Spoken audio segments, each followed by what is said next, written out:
Well, like I said I would.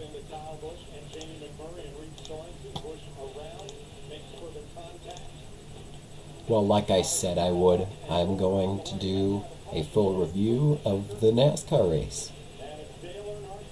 So let's begin. Anyway, let me get my initial reactions out of the way. Um, Junior won. Who cares? At least it wasn't Johnson. So, let's do this play by play. Green flag. Austin Dillon takes the lead at the start of the Daytona 500. I'm going to say this now. He sucks at driving, okay? Austin Dillon is not a good driver. He's just not. And he kind of proved that tonight, wrecking 3 times. 3 times. Now we know why he has the 3 on his car, because that's how many times he's going to wreck every race. I hate the kid. I hate him. And I know how a lot of people said the same thing. And now that they see the 3 on the field again, they do want it to do good. Well, I still don't. In fact, I want to see the legacy of the 3 come crashing down because of this frickin' idiot. Okay? I want to see the legacy destroyed. I want to see the 3 gone. Just absolutely tarnished. And Richard Childress will have himself to blame for that. Lap 3, Hamlin takes the lead. Kyle Larson also sucks at driving. Who would have known? The announcers were making such a big deal out of the 3 and the 42 today. And look at what they did. Look at what they did. They ruined everything. They were in the way. They were causing wrecks. They were causing cautions after caution after caution. They're not good. We barely talked about any of the other rookies. There are so many more deserving people that have finally made it up to the top. We finally got Justin Allgaier. We finally got Parker Kligerman. And they're just supposed to take the back seat while 2 guys while one of them used daddy's money and the other one used someone else's money. He really didn't use someone else's money. Someone just took a chance on him like they did Jimmy Johnson. Granddaddy's money.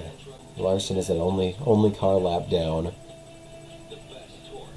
Caution flag. Kyle Larson spins in turn 2. Matt Kenseth got spun backwards into pits. That happened. Martin Truex Jr. blew an engine right away at the start pretty much. That was lame. He's vying for my favorite driver at this point. It's pretty stiff competition. You got Tony Stewart, you got Martin Truex Jr., you've got Jamie McMurray. Those are my 3 biggest guys. Today Cole Witt entered them, and so did Alex Bowman.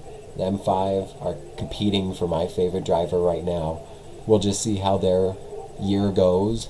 And yeah, it really sucks how Martin Truex lost an engine, but backup car, they'd put barely any laps on it at all. They didn't know what to expect. Bleh. Sucks.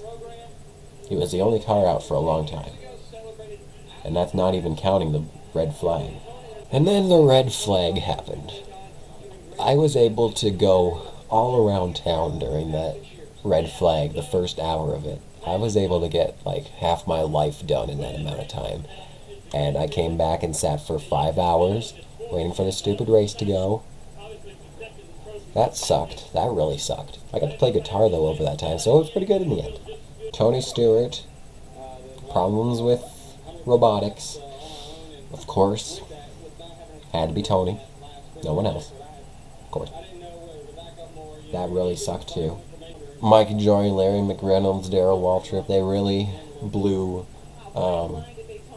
Casey Kane's pass-through penalty way out. I mean, it was just a pass-through penalty. He could have gotten it back at any time. Well, he didn't, but he could have. Clint Boyer got out because his engine blew up, just like frickin' Martin Truex Jr.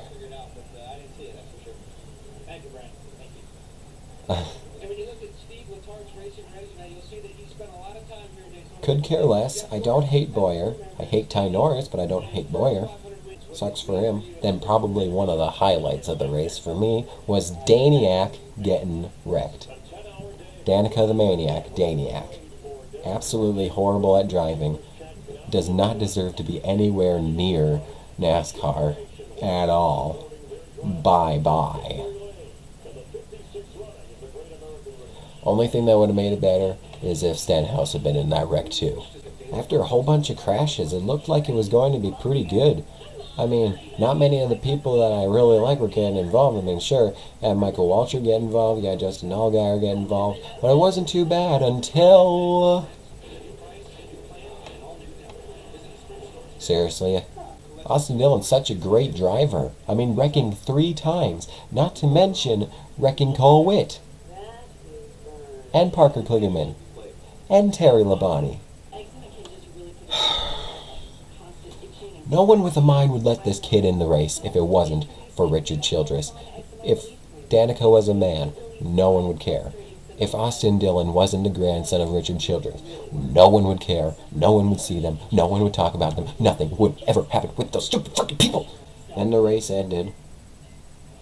Under green surprise, well, almost. It ran all 200 laps, which was astounding to me. I thought for sure the frickin' rain would come in again and ruin everything again.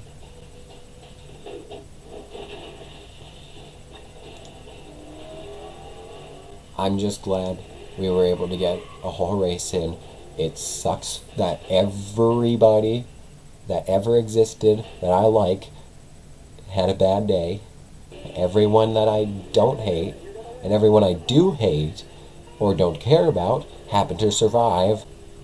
I'm just hoping for a good race at Phoenix, because if we have another rough race like this, whoever can finish the race is going to have to be my favorite driver. So I was going to do all the speed weeks. I was going to do the nationwide race. I was going to do the truck race. I was going to do the duels. I was going to do the unlimited.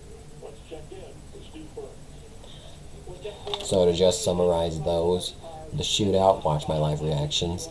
The duels, they were pretty good. The nationwide race, or the Craftsman truck race, that was fantastic until the ending. Screw Kyle Busch. And the nationwide race, yes, that was better than this. I've been saying for about 2 years now that the Sprint Cup pales in comparison in excitement to the nationwide races. And that's evident. We sat here for 6.5 hours just watching nothing happen. However, in the nationwide race, constant action. And you know, you can just say that that won't happen every time. But just think about last year's Daytona 500. That was pretty freaking boring. How about the nationwide race? I enjoyed that a lot more. I enjoyed the nationwide race a lot more this year too. It's getting worse and worse for the Sprint Cup. The nationwide series is getting more and more exciting, even though none of the nationwide guys even win. But at least we're off to a 1-for-1 start.